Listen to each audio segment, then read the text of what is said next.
Welcome to STEM Professionals. In this video, we will discuss the problems and conceptual exercises of Chapter 2 from the book James S.Walker. So let's start with the video.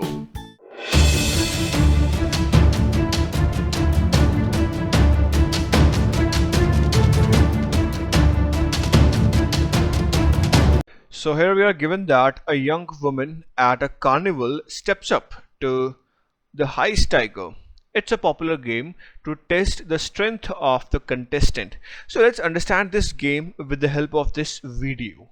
So here you can see this is the end of the lever where the contestant hit on this lever by using this mallet, and due to this the small metal plug move in the upward direction, and this on the top you can see this bell. So here this whole video. Now let's get back to the question. Now I hope you got the little bit idea of the game. So now we can solve this question very easily. So here this is position versus time plot for the plug, and we have to use this information to calculate three things. In the A part, we need to find the average speed of the plug during the upward journey. So this is the position versus time graph for the plug. So it's the initial position, and here this is the final position.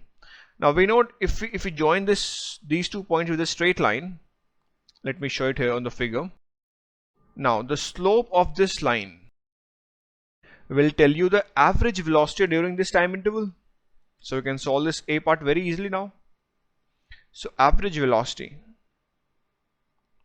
this will be equals to, now here this coordinate we have, this is 0.6, and here time we have 4 seconds, and here the coordinate is 0, 0. So slope would be equals to 4 minus 0 divided by 0.6 minus 0.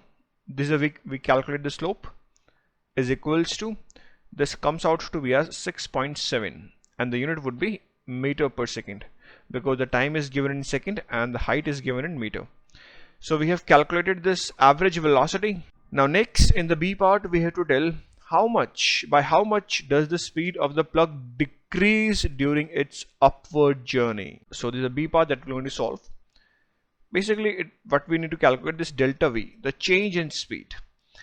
Now because the plug is in free fall during the motion, that is constant acceleration is there, so we can use this equation. V is equals to V naught plus AT, and we can take V naught towards the left side, so this would become V minus V naught is equals to AT. Now here this V minus V naught is what? Delta V, that is the change in speed. So we can replace this V minus V naught as delta V. Let me write here, this is delta V is equals to A times T. Now when the plug is moving in the upward direction, and we have taken this direction to be positive, and we know that the acceleration due to gravity is always in the downward direction. So in this case A would be equals to minus G. So we can write it here that this A would be equals to minus G times T. Now we can easily calculate the change in speed. So minus, this is 9.81 meter per second squared multiplied with time. Now time interval we have this 0.60, so this is 0.60 seconds. Now we can solve this by using our calculator, and we'll get this answer to be minus 5.9 meter per second. Therefore the speed decreases by this value, and the answer for the B part. Now next we're going to proceed with the C part, where we have to calculate the initial speed of the plug. Now to calculate the initial speed, we're going to use this equation. So I'm writing here, this is the C part. V is equals to V naught plus AT. So from here the initial speed V naught, this would be equals to V minus AT. Now we know A, we know T, but we don't know this final velocity. So for that we can do one thing. We know that average velocity is equals to 1 over 2 V naught plus V.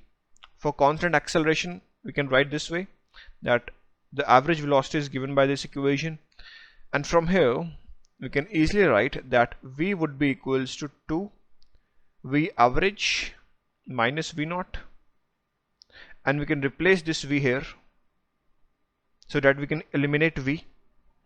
So V naught will be equals to 2 times V average minus V naught minus 80. Now we can take V naught to the left side. So this would become 2 times V naught is equals to, this is 2 times V average minus 80. And this 2 I can take to the right side. This would become 1 over 2. Now we have all the values. We can plug it here to find the initial velocity of the plug. So let's substitute the values. So 1 over 2, 2 times average velocity we calculated earlier to be 6.7. So this is 6.7 meter per second. Minus A is 9 point. No, that is a little bit catch point here. A is minus G here.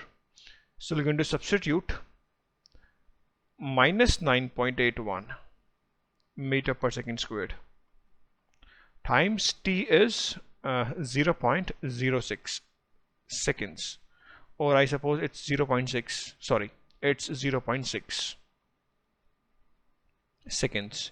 Now this sign, this negative and this negative sign would become positive, so this we can write as positive. Now you can easily solve it by using our calculator, and we'll get this answer to be 9.6 meter per second. So this is the initial velocity of the plug. Now here this is astronaut on the moon, and he drops a rock straight in the downward direction from a height of 1.25 meter. Now the acceleration of gravity on the moon is 1.62 meter per second. Now we need to calculate the speed of the rock just before it lands.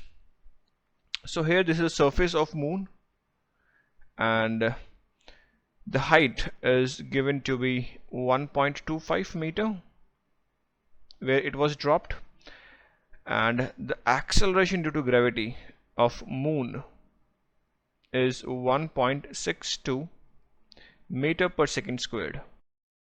So we are considering this direction to be our positive direction, and here this is x naught equals to 0, and here this is xf, the final position of this rock.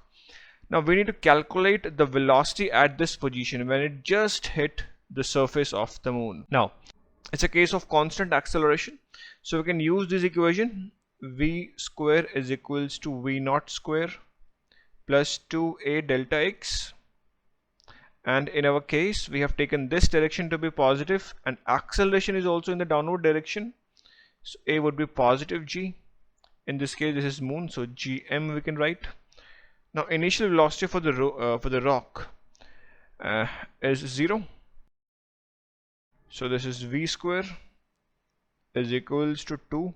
Acceleration is 1.62 meter per second squared.